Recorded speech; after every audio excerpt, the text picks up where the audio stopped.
Entertainment Soldier here, and I am back to talk about A Knight of the Seven Kingdoms, Season 1, Episode 2, and my thoughts on this episode.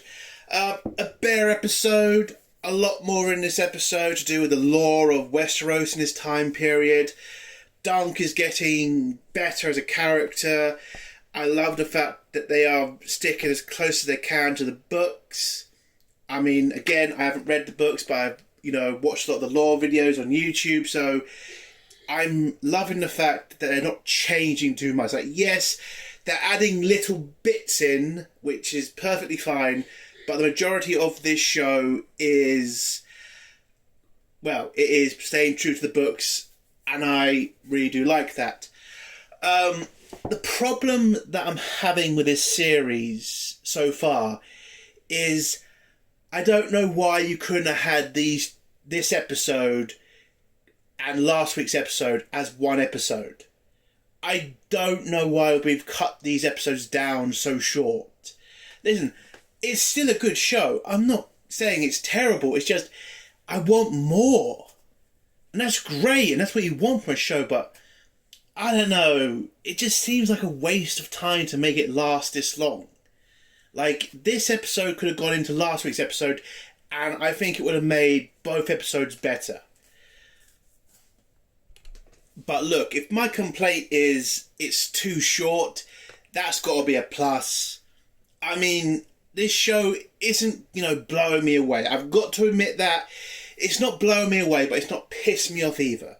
So, it is a good show.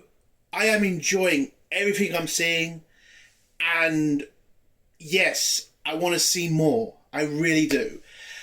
What I love about this episode, though, is what it does for the Targaryens. Because we have never seen the Targaryens in this position in Game of Thrones. Because, like in House of Dragon, you are seeing the Targaryens at the height of their power. With dragons and armies. And then the other show you see is Game of Thrones, the original, when you see Daenerys and the Targaryens at their worst. They've lost everything, they have no dragons, they have no armies. This period is the Targaryens without their without their dragons, but still having armies and loyalty of families, and that is such an interesting period because you've got to see the Targaryens navigate this. Like, they can no longer threaten to use their dragons for loyalty.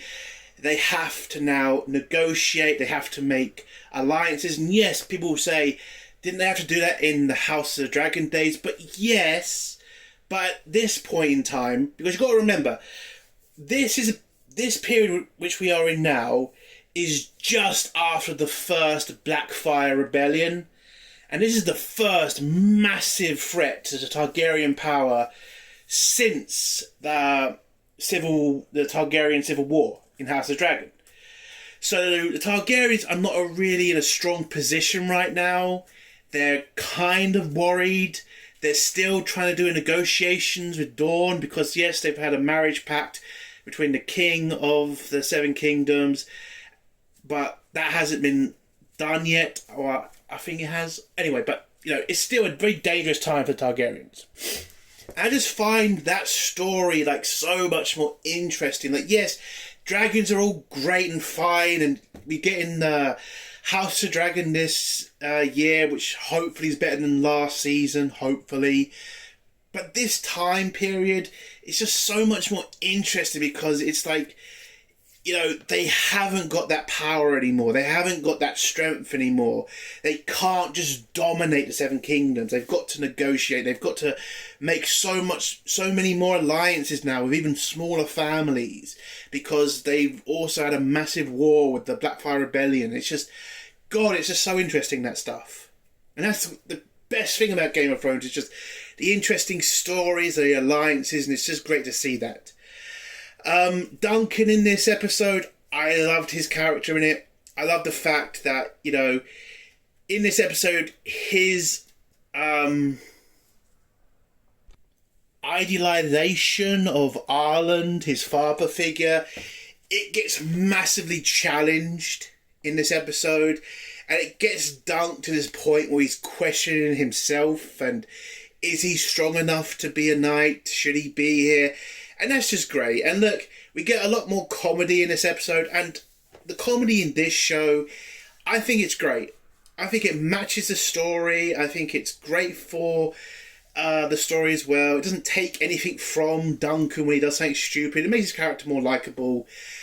And and Egg's also an interesting character for many, many reasons.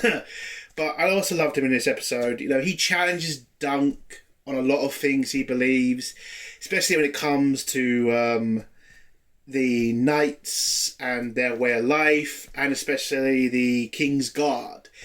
Because we also saw them in this episode, and what I liked about them in this episode is they're wearing the actual King's Guard uniform. Because in other Game of Thrones shows, they're either silver and gold or just silver. In this, it's just white. And that's the original, colour. Not supposed to have gold on it. It's not supposed to have silver. It's just supposed to be white. And the uniforms look better in this show as well, which I like. I like a little bit of detail. But yeah, overall, this was a great episode. It's starting to move along nicely, this series. It's not hitting out of the park. I will have to give that over. It's not like, wow, this is amazing. God damn, why didn't we get more of this? Look, I think it's great. But for me, I think the problem is going to be for the show, is it entertaining enough for people who don't know the backstory of Duncan and Egg and, this whole world? And I don't know. I haven't seen the numbers yet. I don't think the show's doing too bad viewership-wise. But I don't know if people are going to hang in that long, if I'm being honest. And that's why I think they should have merged the two episodes together, 1 and 2. I think they would have been better overall. But yeah, I like the episode. I'm going to give it out of 10. I'm going to give it an 8. I think it's a great episode. I enjoyed it. I enjoyed Doug's story. I enjoy the Targaryens being introduced, and knowing all the extra lore does give it more poignancy, and knowing what the Targaryens are going for at this point and all the backstory about them, it's just interesting to see in the show as well. So let's get the spoilers now. If you don't want to hear spoilers, leave them 3, 2, 1. So the episode starts off with a real front moment. Like, what the fuck? I wasn't expecting this, but you see a lot of Ireland in this first scene. Gotta give credit to the guy. Don't know if that's real, but if it is, well done, son. Holy shit. I couldn't believe it. I laughed my ass off. I was like, whoa, we're starting off like in Game of Thrones. You know you're going to get nudity, but what the fuck? I wasn't expecting that. I found that pretty funny. But yeah, the first bit of this episode is us getting the memories of Dunk and Arlen's last days together. He's a bit of a drunk. He's been fine for most of his life. He's got a lot of wounds, and now they're starting to catch up to him. And I think he knows he's pretty much near done. So he's just enjoying himself, and you got to respect that. We then go to the present, where Duncan is still trying to find a lord to vouch for him, to get him into the tourney, so that he can start jousting. Unfortunately, every lord he goes to that Arlen fought for doesn't remember him, or doesn't give a shit. And yeah, these are lords, and how are they going to be expected to remember the one hedge knight that fought for them in one battle? Now, the problem is, Arnold didn't just fight in any old battle with some of these lords. He fought in the Blackfire Rebellion. So, I don't know, I kind of think some of them should have kind of remembered him for that. But again, they are right. There were thousands of soldiers. One hedge knight, is it that important? But, Doug sees him as a father figure, an idol, and he probably thought he was like leading soldiers, and the stories that Arnold probably told him probably made him bigger than he was. You kind of start to see Doug kind of understand that maybe his idol was bullshitting. Not bullshitting about being there, just bullshitting about how important he was, how well known he should be. It's like, you get it, your dad says that sometimes, he makes his life bigger than it is, but he's your dad, so you just let it go. But unfortunately for Doug, he kind of needs him to be right about this though, because if he doesn't get the Lord to vouch for him in this tourney, and if he isn't in this tourney, then he's pretty fucked. We then go to the next scene after Doug's asked like a bunch of lords, and the Targaryens arrive, and Egg gets kind of scared of this, or what Doug thinks, too nervous to see the Targaryens. I wonder why.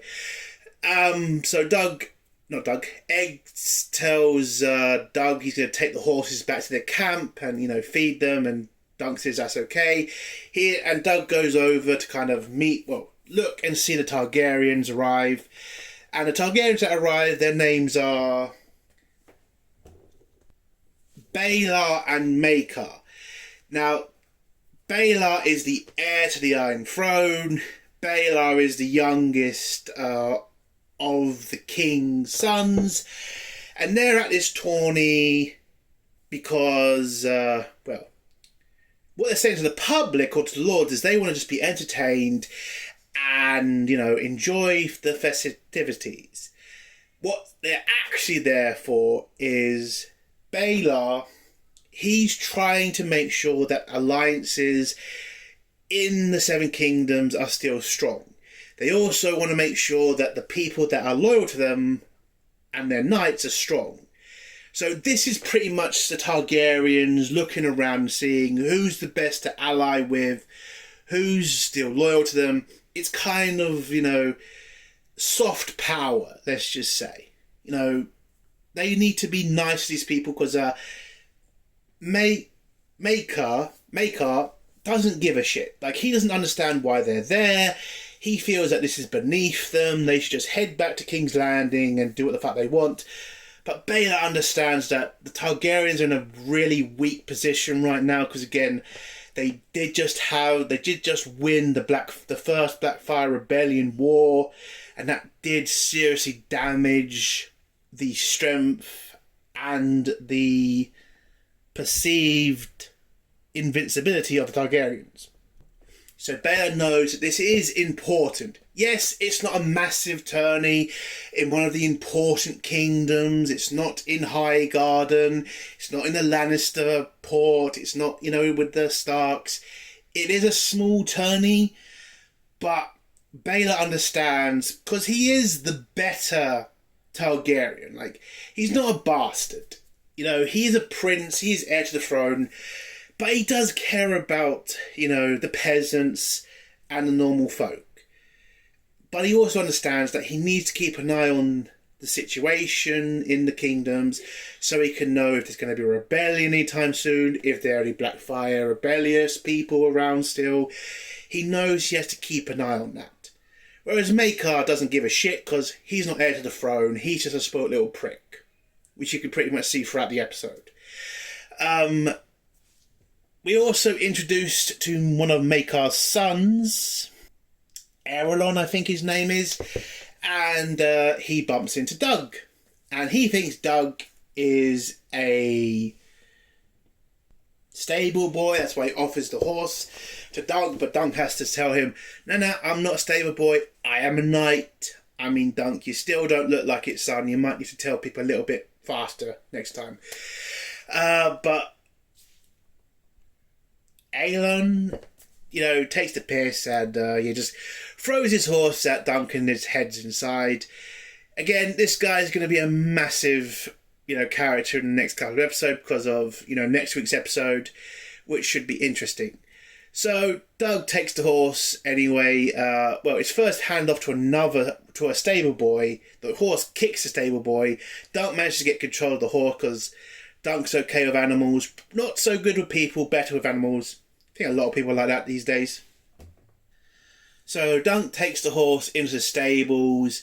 where he bumps into two members of the King's Guard, and Dunk is very starstruck by them because they are the knights of all knights. They're the most important knights in the kingdom because they have the most important job because they protect the king. Kind of like in the UK with like the Queen's Guard or the King's Guard right now, pomp and ceremony kind of thing, uniform, all that shit.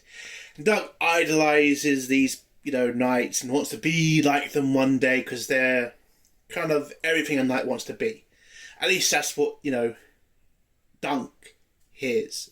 All the fantasies that, told in stories and stuff, I kind of doubt them, that they are honourable knights. If you know the story, you know that it's, they're pretty much cunts. So, But one of them tells Dunk that, one of them asks, where can you have a shit? The other one says, forgive his friend, because he's a bit of a knob, which, he is. But then Dunk kind of realises, hey, you're not a lord, or you're not from a lord's family. Who are you? And the guy says, I'm a crabber's son. And this gives Dunk hope that if a crabber's son can become a knight, a king's knight, a knight in the King's Guard, then Duncan might one day have that opportunity. Unfortunately, later Dunk tells Egg about this, and Egg kind of has to tell Dunk the reality is, that King's Knight's dad owns a shitload of money. He's not just a crabber, he owns a shitload of crabbing boats and ships. So, you might have to become rich to become a King's Guard. Which does deflate Duncan, but, facts is facts. But we all know the future of Doug, so, don't think he has to worry that much. Anyway, so Dunk just figures out a plan, because he can't get through to any of the lords at the tourney, so he thinks about what if he can get a reference from the heir to the throne, because Baelor apparently was in a tourney against Aelin. And if that's true, and if he wasn't fibbing, then Baelor must remember him. I mean, the guy, it took 8 attempts to knock off the horse. You got to remember him. So Duncan managed to sneak his way into where the princes are staying, and manages to sneak through, gets a meeting. Well, first of all, he kind of spies on the princes talking, and you can hear Maekar moaning and bitching about why they are there and they don't have to do any of this shit, and Baelor is just telling him to stop being a bitch, basically, and accept the fact that they are there. And to have respect for the Lord that they are being hosted by, because he hasn't really been nice to the Lord either. Even though they're there for the tourney, that the tourney is also for the Lord's daughter's birthday, which is something that's rarely mentioned in this show. But it's rarely mentioned. Tourneys are usually, made up for like a birthday or celebrating something, but in actual fact, it's just training for knights and just to show off who's the best knight, basically. It's never really about what it's actually about, or at least what they say it's about. But anyway, so Baelor sees that Duncan is spying on them and tells him to come in, and Duncan uses the opportunity to talk to the prince and say, I need a reference, and my liege lord or my father figure fought for you or jousted with you at tourney. Do you remember him? And Maekar takes the piss and says, why would you remember some hedge knight from some tourney? But it turns out Baelor does remember Aelin. And yes, they did duel together, but Aelin might have been fibbing about the amount of attempts it took to take him down. But again, Baelor does remember Aelin, And so he does agree to give Duncan the reference to let Duncan fight in the tourney. And Duncan's very appreciative of it. He says, "Thank you, my lord. It's great to see you," and all that shit. A lot of pleasantries were said until it's brought up about Makar's children, when Duncan jokes about, "Oh, hopefully they won't turn up dead." Like, Duncan, shut the fuck up. You got the fucking reference. Leave. But it was a funny scene also. It was a funny scene. We then go to before Duncan does leave, Baylor does have to tell Duncan that as he isn't a blood relative of Ireland, he needs to change the coat of arms on the shield, because if he's not blood, it's not his sigil. So Duncan then goes and watches a show where he is introduced to the actress of the show, who is Talso or something. And she agrees to paint his shield to give him some new colours and a new symbol. Now, Duncan doesn't really know what he's doing in the situation, but luckily Egg's there, and Egg helps him out by, giving it a tree and a shooting star going above it, and that will be Duncan's sigil for the tournament. Duncan then goes off to a blacksmith who is called Pate, and he asks for a suit of armour that fits, but unfortunately it's way too expensive for Doug, and the blacksmith tells him, "Look, I can't really accept this amount of money, I need more. I also can't accept the armour that you're trying to trade, because he doesn't do he can't sell it on because he makes his own stuff, and the metal is too small or too weak." So Duncan's kind of in a shit position, but the blacksmith takes pity on Duncan, offers him a reduced rate. So Duncan agrees, but unfortunately this means Duncan has to sell a horse. Now, he can't sell the war horse because he needs that for the tourney. He also can't sell the other horse, the other other brown horse, because it's way too old and it wouldn't get him enough money to pay for the armour. So the only horse that he can sell is his favourite horse, which is Sweet Feet. I think that's what she's called. So Sweet Feet has to be sold so he can buy his armour and hopefully win the tourney. So he goes off to a horse merchant, sells the horse, but he still feels really bad because he loves this horse. It's the horse he's been talking to most of the episodes, and yeah, it's pretty hard for him. Before he sells it, he does ask the horse guy to take good care of it. He even gives him some money to give him some extra oats and an apple. So yeah, it's kind of touching scene. But then he sells the horse, goes off to the opening of the tourney, where you see a Tali bite the head of a fish, and all the best of the tourney's knights, all having, an opening jousting with each other. You do see some kind of ridiculous things, like a guy jumping back onto his horse after he's been knocked off it, somebody on the side of his horse. Over the top stuff, but very entertaining, and and that's how the episode ends, with Duncan and Egg enjoying what's to come of the turning of the jousting. And that's the end of the episode. I really did enjoy this episode. I found it pretty fun, and again, I just love the history of Game of Thrones. I just love the fact, the families and the game as itself, and all the, battles in the history. And that's why I loved Game of Thrones. It's just a great show, and this series, it's okay so far.